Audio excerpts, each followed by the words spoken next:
조갑제 TV 시청자 여러분 안녕하십니까? 2022년 9월 15일 정오입니다. 문재인 정권이 물러나고 윤석열 정부가 들어오니까 그동안에 감춰졌던 정보가 많이 공개되고 있습니다. 정권이 바뀐다는 것은 국가가 가지고 있는 정보를 장악한다는 겁니다. 근데 그 정보가 아주 흉악무도한 정보들로 지금 꽉 차 있습니다. 요걸 공개를 해가지고 단죄할 건 단죄하고 반성할 건 반성한다면은 문재명 세력은 종북 좌익 세력은 여기서 끝장날 것입니다. 끝장내야 합니다. 그게 검찰총장을 대통령으로 뽑은 대한민국 국민들의 집단 의지 아니겠습니까? 거듭 말씀드리지만은 요사이 일어나고 있는 이 안보 관련 사건의 배후에는 김정은이가 있습니다. 문재인은 자기가 가지고 있는 반대한민국적인 역사관과 반자유민주주의적인 이념관에 따라서 자연스럽게 김정은의 부하가 된 자입니다. 김정은, 아들뻘 되는 김정은을 곁에 두고 나는 남쪽 대통령이고 김정은은 국방위원장이라고 했으면 말 다 한 것 아닙니까? 제가 과격하다고 생각합니까? 그래서 지난 5년 동안 김정은이가 문재인을, 하수인 같은 문재인을 통해서 대한민국을 간접 통치했다, 이렇게 봐야 될 겁니다. 그렇게 해석을 해야 여러분들이 궁금해하는 사안이 다 풀어집니다. 그게 일종의 암호 해독입니다. 그렇게 해석해야 박근혜, 이명박,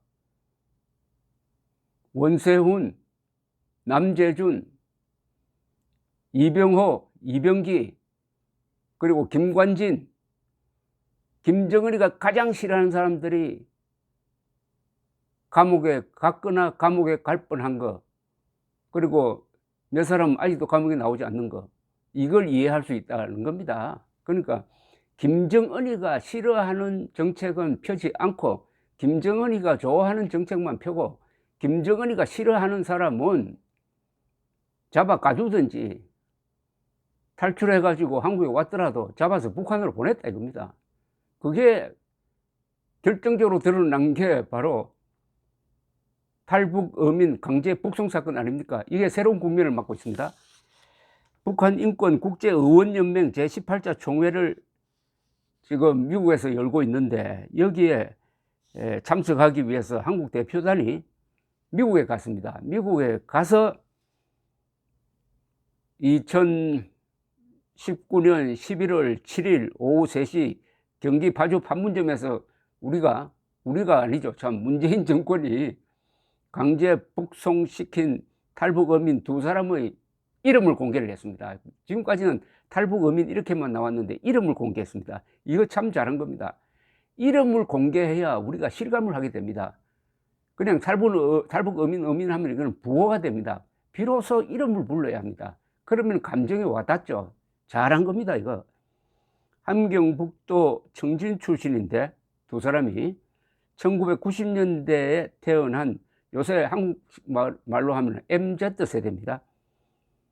한국 대표단인 국민의힘 하태경, 지성호, 홍석준, 황보승희 의원은 성명을 내고 2019년 11월 7일 북한을 탈출했던 청년 2명이 강제로 북송된 사건이 있었다면서 북한에서 범죄를 저지르고 도망쳤다는 이유로, 이건 확인도 되지 않은 겁니다. 당시 우리 정부는 본인들의 의사에 반함에도 불구하고 북한에 이들을 넘겼다고 밝혔습니다. 이어서 이는 대한민국 법률과 고문방지협약 등 국제법에 어긋나는 비인도적 송환이었다. 북한에서 진행되는 재판 절차의 공정성을 신뢰할 수 없다. 강제 송환 시 가혹한 고문을 받을 위험성이 높기 때문이다. 이에 대한민국 정부는 당시 강제 북송에 관여했던 관계자들에 대해 재조사를 하고 있다고 밝혔습니다. 무엇보다도 중요한 것은 강제 북송 이후 3년여의 시간이 지났지만 이들의 생사 확인은 전혀 이루어지지 않고 있다는 것이다. 유엔은 이들의 생사 확인을 요청하는 질의를 했지만 북한은 모든 답변을 거부하고 있다. 이에 우리는 탈북 청년들의 생사 확인을 더 이상 미룰 수 없다는 판단에 따라 이름과 나이, 출신 지역 등 이들의 기초적인 신원을 공개하기로 했다. 국제사회의 공개적이고 단합된 목소리만이 북한 당국의 태도 변화를 이끌어낼 수 있기 때문이라고 했습니다. 이들은 또 통일부가 공개한 사진과 영상에서 격렬하게 저항하며 북송을 거부하였던 검은 점퍼 청년의 이름은 우범선으로 1997년생으로 함경북도 청진 출신이다. 또 삶에 대한 의지를 빼앗긴 채 북송된 두 번째 청년의 이름은 김현욱이다. 사진에서 파란 점퍼를 입었던 김현욱 씨 역시 청진 출신이며 1996년생이라고 했습니다. 그러니까 각 25, 26살이란 이야기입니다.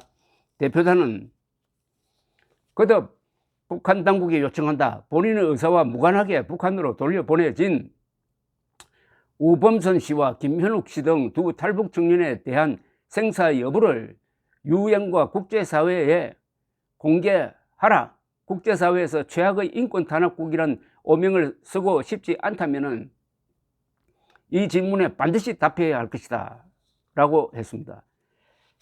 이 문재인 정권이 저지른 이 귀순 어민 강제 북송 사건은 국제법상 강제 송환 금지 원칙, 유엔 고문 방지 협약 등을 무시한 반인권적 행위고 헌법과 법률도 위반했습니다. 국제인권단체 휴먼 라이츠 워치의 필 로버트슨 아시아 담당 부국장은 박해, 고문 또는 더 나쁜 상황에 직면하게 될 수 있는 국가로 사람을 강제 송환하는 것은 국제인권법에 금지되어 있다. 특히 북한이 탈북했다가 송환된 사람들을 고문하는 것은 매우 분명하기 때문에 이번 사건은 한국이 국제인권법을 위반한 교과서적인 사례라고 할 수 있다고 했는데, 여기서 한국은 문재인 정권이죠. 인권단체인 국제 엠네스티도 이들을 북한으로 돌려보내기로 한 결정은 농 러풀망 원칙 위반이라고 했는데, 이건 프랑스어입니다. 고문 등 잔혹하고 비인도적 박해를 받을 위험이 있는 국가로 개인을 추방, 송환, 인도해서는 안 된다는 국제법상 원칙을 말합니다. 그런데 요사이 새로 밝혀진 사실은 이들이 타고 온 선박에서 그게 10명 이상을 죽였다고 했는데 혈흔이 발견되지 않았다는 겁니다. 혈흔이 발견되지 않았다는 최초 조사자의 증언이 있었습니다. 그러면 그동안에 문재인 정권이 한 거는 전부 다 거짓말이었다는 것 아닙니까? 그러니까 과연 살인을 저질렀느냐, 살인을 했으면 거기에 어떤 동기가 있었느냐를 확인할 시간 없이 서둘러서 북한으로 보냈다 이겁니다. 문재인이가 보낸 거지 뭐 그 뻔한 것 아닙니까? 아니 문재인 허가 안 받고 이거 보낼 강큰 공무원이 있겠습니까? 문재인이가 김정은에게 인신 공양을 한 거죠. 생사람을 잡아서 보내가지고 고문하고 죽이도록 만든 것 아닙니까?